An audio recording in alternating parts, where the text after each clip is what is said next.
அனைவருக்கும் என்னுடைய வணக்கம். வணக்கம் வணக்கம்.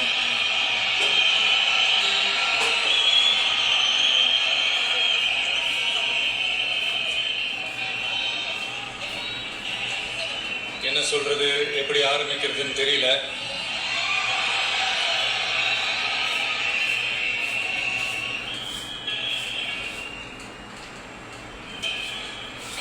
சினிமாவில் எப்படியாவது கஷ்டப்பட்டு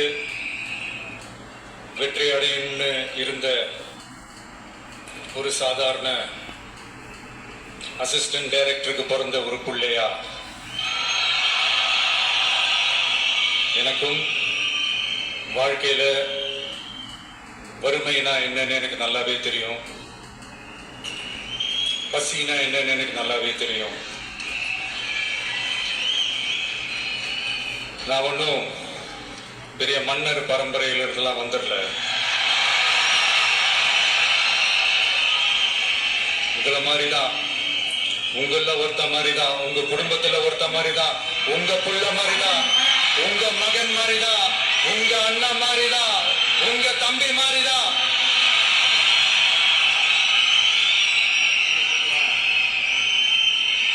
அப்படிதான் நான் உணர்றேன். நீங்களும் என்ன அப்படி நினைச்சதுனாலதான் சினிமாவில் எனக்கு ஒரு மிகப்பெரிய ஒரு இடத்த ஒண்ணு கொடுத்தீங்க. அதையெல்லாம் விட்டுட்டு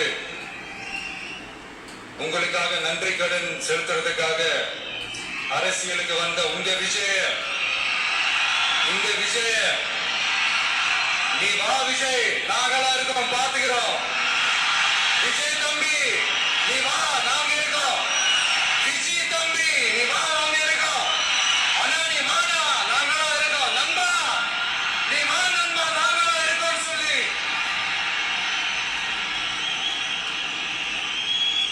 அவ்வளவு அன்பா, அவ்வளவு உறவா என்ன ஏத்துக்கிட்டீங்க. இந்த நேரத்தில் இதை நான் சொல்லணும். இந்த டிராவல்ல, இந்த ப்ராசஸ்ல எனக்கு எவ்வளவோ கஷ்டங்கள், எனக்கு எவ்வளவோ இந்த அவமானப்படுத்தினதெல்லாம் ஒரு பக்கம் இருந்தாலும், எனக்காக கூட நின்ன உங்களுக்கும் அதே மாதிரி கஷ்டங்கள், அதே மாதிரி அவமானங்கள், அதையெல்லாம் நீங்க பெருசா எடுத்துக்காம, அதையெல்லாம் நீங்க பொருட்டாவே எடுத்துக்காம, என்னோட வலிகளை, என்னோட வேதனைகளை உங்களோட நினைச்சு என் கூடவே நின்று இன்னைக்கு சி ஜோசப் விஜய் எனும் நான்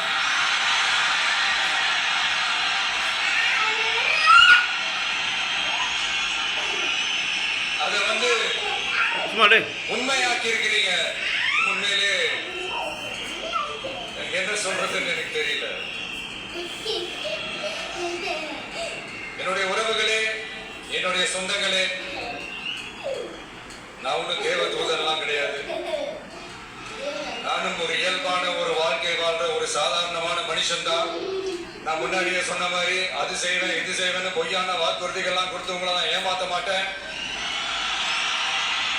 எது சாத்தியமோ அது மட்டும்தான் நான் செய்வேன். இம்மிடியேட்டா உங்க மனசுல ஒரு கேள்வி ஒண்ணு வரலாம், அப்ப சாத்தியம் இல்லாததை செய்ய மாட்டாங்களா, செய்ய முடியாதா அப்படின்ற ஒரு கேள்வி ஒண்ணு வரலாம். இத்தனை கோடி மக்கள் என் கூட இருக்கும் போது எது வந்தாலும் பார்த்துக்கலாம், என்ன வந்தாலும் பார்த்துக்கலாம் அப்படின்ற அந்த கான்பிடன்ஸ் என் மனசுல இருக்கு. இன்னொரு விஷயமும் நான் இங்க சொல்லணும். இன்னைக்கு நம்ம தமிழ்நாடு கவர்மெண்ட் இருக்கிற அந்த நிலைமையை பத்தி நான் உங்ககிட்ட நான் சொல்லணும். கிட்டத்தட்ட 10 லட்சம் கோடிக்கு மேல கடன் வாங்கி வச்சுட்டு போயிருக்கிற இன்னைக்கு அந்த தமிழ்நாடு அரசு இருக்கிறப்போ, கஜானாவை சுத்தமா தொடச்சி வலிச்சு வச்சுட்டு போயிருக்கிறப்போ, தூக்க முடியாத சுமையை ஏற்றி வச்சுட்டு போயிருக்கிறப்போ,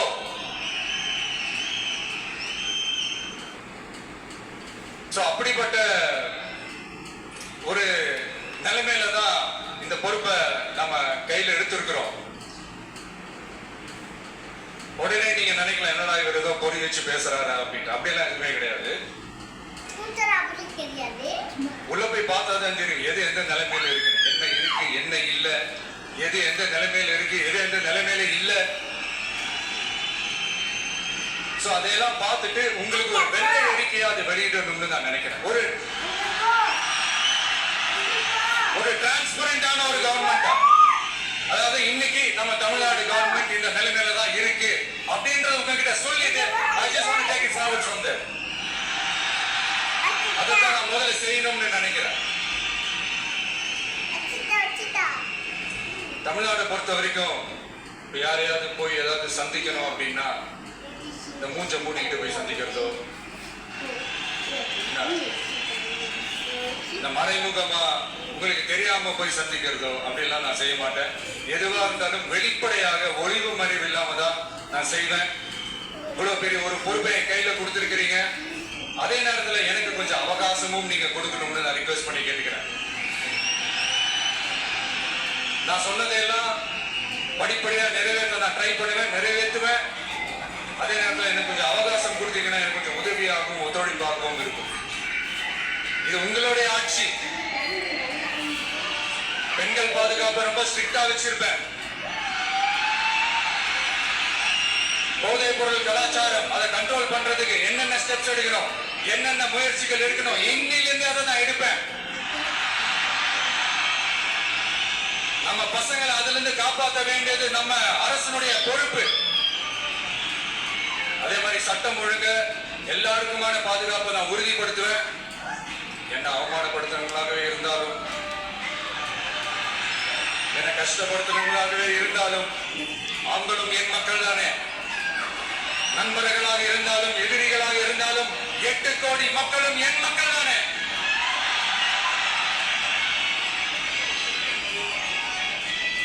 அந்த மாதிரி இந்த அடிப்படை விஷயங்கள், கல்வி, ரேஷன், மருத்துவம், குடிநீர், சாலை வசதி, பஸ் வசதி, இந்த மாதிரி விஷயங்கள்ல தான் என்னுடைய முழு முதல் கவனம் செலுத்தணும்னு எனக்கு தோணுது. நான் முன்னாடியே சொன்ன மாதிரி மக்கள் பணத்துல இருந்து ஒரு பைசா கூட நான் தொட மாட்டேன். எனக்கு அது அவசியமும் இல்லை. அது உங்களுக்கு நல்லாவே தெரியும். இந்த விஷயம் தப்பு பண்ண மாட்டான், தப்பு பண்ணவும் விட மாட்டான். அது யாராக இருந்தாலும் சரி, என்னோட கவர்மெண்ட்ல என் கூடவே இருக்கிறவங்களும் சரி, விட மாட்டான். சப்போஸ் யாருக்காவது அப்படி ஒரு எண்ணம் மனசுல இருந்துச்சுன்னா, நம்ம ஜெயிச்சுட்டோம், ஒரு ஆட்டம் ஆடி பார்க்கலாம் அப்படின்ற எண்ணம் யாருக்காவது இருந்துச்சுன்னா இப்பவே இந்த நிமிஷமே அதை எரேஸ் பண்ணிருங்க.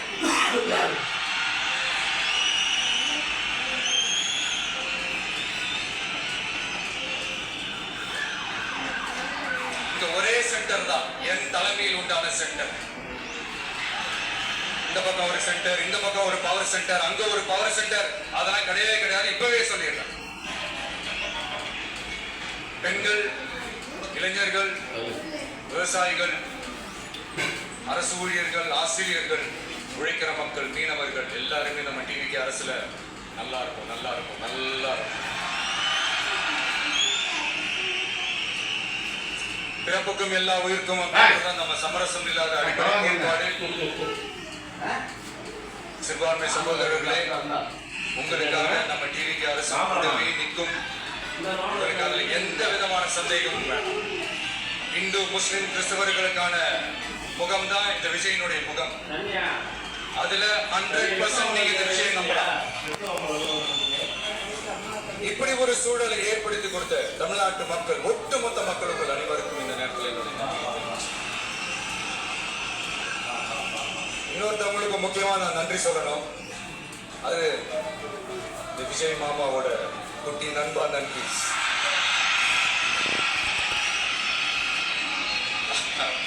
அவங்களாலதான் இது நடந்திருக்கு. உங்களுக்கு எப்படி நன்றி கடன் செய்யணும்?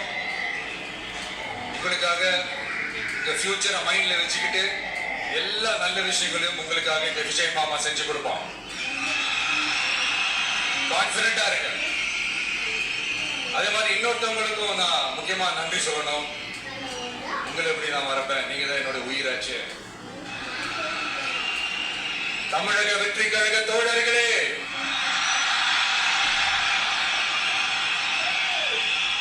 உண்மையில சொல்லனா நீங்க இல்லைன்னா எதுவுமே இல்லை. என்னோட கழக தோழர்களுக்கும் கழக நிர்வாகிகளுக்கும் வாக்கு சாவடி முகவர்களுக்கும் my dear virtual warriors உங்கள் அனைவருக்கும் கோடான கோடி நன்றிகள். வாங்க எல்லாருமா சேர்ந்து ஒரு ஃப்ரெஷ் கவர்னன்ஸ், ஒரு நியூ கவர்னன்ஸ் ஒன்று கொடுப்போம். This is a new beginning.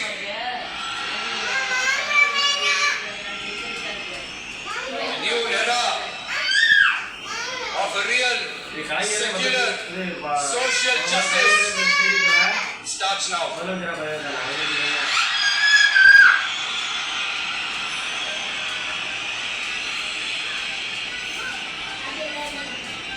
மக்கள் நலன்களை மட்டுமே லட்சியமாக கொண்ட நமது அரசுக்கு பக்கபலமாக நின்று ஆதரவை வழங்கியுள்ள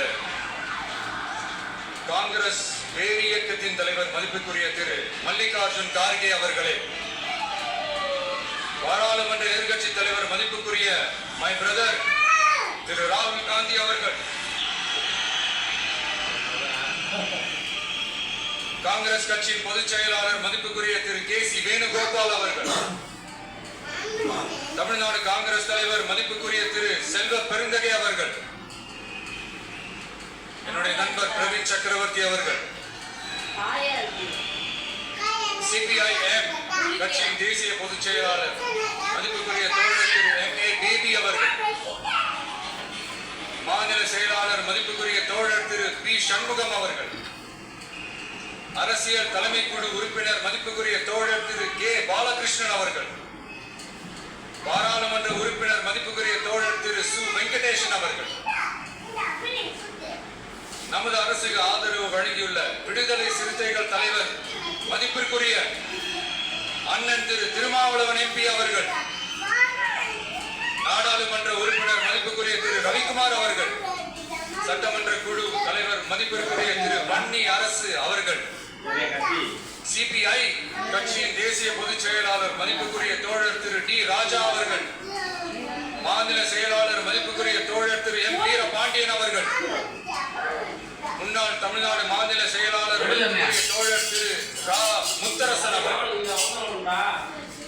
இந்திய யூனியன் முஸ்லிம் லீக் கட்சியின் தலைவர் மதிப்புக்குரிய டாக்டர் திரு காதர் மொய்தீன் அவர்கள், நாடாளுமன்ற உறுப்பினர் மதிப்புக்குரிய திரு நவாஸ் கனி அவர்கள், எல்லாரையும் வருக வருக என்று வரவேற்கிறேன். முக்கியமா இந்த மாதிரி நேரத்துல எனக்காக நீங்க சப்போர்ட் பண்ணி எல்லாருக்கும் இந்த நேரத்துல என்னுடைய நன்றியை தெரிவிச்சுக்கிறேன். கான்பிடென்டா இருங்க,